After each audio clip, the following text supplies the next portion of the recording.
ஆழ்வார் எம்பெருமானார் ஜீயர் திருவடிகளே சரணம். நம்ம இன்னைக்கு 18வது பாசுரத்தை அனுபவிக்க போகிறோம். பெண்கள்லாம் எழுப்பியும் கிருஷ்ணர் எழுந்திருக்கவே இல்லை. அதனால் ஆண்டாள் தன்னோட தவறை புரிஞ்சிண்டு நப்பின்னையோட திருவடியில் சரணடைகிறா. நந்தகோபாலன் மருமகனே நப்பின்னா எழுந்துக்கோ அப்படின்னு ஆண்டாள் நாச்சியார் இந்த பாசுரத்தில் பாடுறா. மேலும் சில ஓமைகள்லாம் சொல்கிறா. கோழி எழுந்து கூவ ஆரம்பிச்சுடுத்து, அழகாக மலர்கள்லாம் நன்னா பொல பொலன்னு அப்படியே மலர்ந்து மனம்லாம் வீச ஆரம்பிச்சுடுத்து, குயில்கள்லாமும் கூவ ஆரம்பிச்சுடுத்து. நப்பின்னை, நீ உன்னோட செந்தாமரை கையில் நிறைய வளையல் போட்டுருக்கியோ இல்லையோ, அந்த வளையல் சத்தத்தோடு கதவை திறந்து விடு. நாங்கள் கிருஷ்ணரோட கடாட்சத்தை பெறவே இங்கே வந்திருக்கோம். சீக்கிரமாக எழுந்து கதவை தர அப்படின்னு நப்பின்னை பிராட்டிக்கிட்ட இந்த பாசுரத்தில் ஆண்டாள் நாச்சியார் வேண்டி சரணடைகிறார். இந்த பாசுரத்தோட நம்மளோட சுவாமி ராமானுஜரோட ஒரு திவ்ய சரித்திரமும் அடங்கி இருக்கு. சுவாமி ராமானுஜர் எப்பயுமே உஞ்சவிருத்தி எடுக்க போகிறச்சே திருப்பாவையை அப்படியே நம்ம மனசுக்குள்ளார அப்படியே சொல்லிகிட்டே போயிட்டே இருப்பாராம். அப்போது தன்னோட ஆச்சாரியன் பெரிய நம்பிகள் ஆற்றுக்கிட்ட வரச்சே இந்த பாசுரத்தை தான் அவர் மனசில் சொல்லிகிட்டே இருந்திருக்க.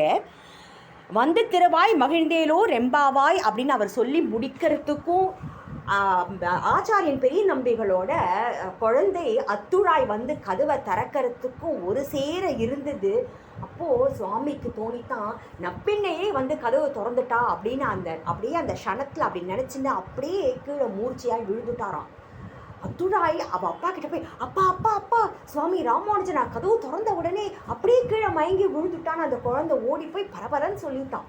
அப்போது ஆச்சாரியன் வெளியில் ஓடி நம்மளோட சுவாமி ராமானுஜரை ஆசுவாசப்படுத்திட்டு, முந்துமதி கலெக்டரன் பாசுரத்தை சொல்லினியா, நப்பினை பிராட்டி வைபவம் உனக்கு மனசில் ஞாபகம் வந்துடுத்தா அப்படின்னு கேட்டாராம் நம்மளோட சுவாமி ராமானுஜர் கிட்டக்க. இந்த பாசுரத்துக்கும் நம்மளோட சுவாமி ராமானுஜருக்கும் அப்படி ஒரு இனிமையான ஒரு திவ்ய சரித்திரம் இருக்குது. அதனால தான் ராமானுஜரை திருப்பாவை ஜீயர்னு கூட எல்லாரும் போற்றி புகழ்ந்து அவரை நம்ம கூப்பிட்டு மகிழறோம். இன்னைக்கு திருக்கோவிலூர் சுதர்ஷன் தான் இந்த பாசுரத்தை அழகாக சேவிச்சு நம்மளுக்கு கொடுத்துருக்கா. கேட்டு மகிழுங்கோ. மீண்டும் நாளை சந்திக்கலாம். ஆண்டாள் திருவடிகளே சரணம்.